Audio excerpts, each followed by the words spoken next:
Hello అండి అందరికీ. Welcome back to one more mini vlog. ఈ వెదర్‌కి ఫుల్ జలుబు చేసేసిందండి బాబు. అందుకే వేడి వేడిగా ఘాటుగా పాయసం చేసుకొని, అందులో లెమన్ పిండుకొని అలా తింటుంటే ఎంత సూదింగ్‌గా గొంతులో అలా ఘాటు దిగుతుంటే ఎంత కమ్మగా ఉందంటే, ఇంకెందుకండి లేట్, ఈ రెసిపీ ఎలా చేసుకోవాలో చూసేద్దాం రండి. దీనికి కావాల్సినవి మనకి మటన్ లెగ్స్, అదే పాయ, ఉల్లిపాయ, పచ్చిమిర్చి, 2 మీడియం సైజ్ టొమాటోలు, ఎక్కువగా కొత్తిమీర, హాఫ్ టీ స్పూన్ గసగసాలు, జీలకర్ర, ధనియాలు, అల్లం వెల్లిపాయ పేస్ట్, మసాలా దినుసులు.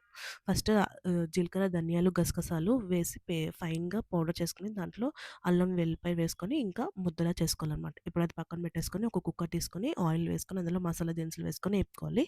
ఈ మసాలా దినుసులో మనం తోక మిరియాలు, మిరియాలు కొంచెం ఎక్కువగా వేసుకుంటే జలుబుకి బావుంటదండి. తర్వాత ఉల్లిపాయ, పచ్చిమిరపకాయ వేసుకొని, అందులో కొంచెం పసుపు, ఉప్పు వేసుకొని, ఒక్కసారి అలా తిప్పేసి మూత పెట్టుకొని మెత్తగా మగ్గించుకోండి.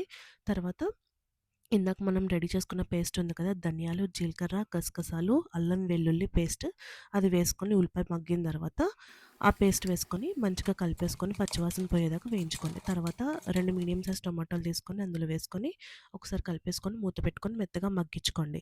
తర్వాత మనకు కారానికి సరిపడా కారం వేసుకొని, మనం ఎలాగో మసాలా దినుసులు ఎక్కువ వాడుతున్నాం కాబట్టి కారం కొంచెం మీడియంగా వేసుకుంటే మనకి ఫ్లేవర్స్ అన్నీ బ్యాలెన్స్ అయిపోతాయన్నమాట.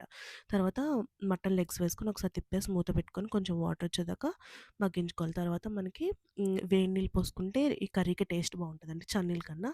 ముక్క మునిగేదాకా వాటర్ పోసుకొని, నాకు జలుబు కోసమని పెప్పర్ వేసుకుంటున్నాను. మీకు అవసరం లేతే స్కిప్ చేసేయచ్చు. గరం మసాలా వేసుకొని, కొత్తిమీర వేసుకొని, విజిల్ పెట్టుకొని ఒక 13-14 విజిల్స్ మీడియం ఫ్లేమ్‌లో రానిచ్చుకుంటే ముక్క మెత్తగా జ్యూసీగా మగ్గుతుంది. ఇది మనం దింపేసే ముందు కొత్తిమీర వేసుకొని సర్వ్ చేసేసుకోవడమే. అంతేనండి. హోప్ మీకీ రెసిపీ నచ్చిందని దీన్ని రైస్‌తో గాని, చపాతీతో గాని కుమ్మేయొచ్చు. సూపరుంటది. అండ్ వెళ్ళే ముందు నా ఛానల్‌కి సబ్స్క్రైబ్ చేసుకొని ఒక లైక్ కొట్టడం మర్చిపోకండి ప్లీజ్.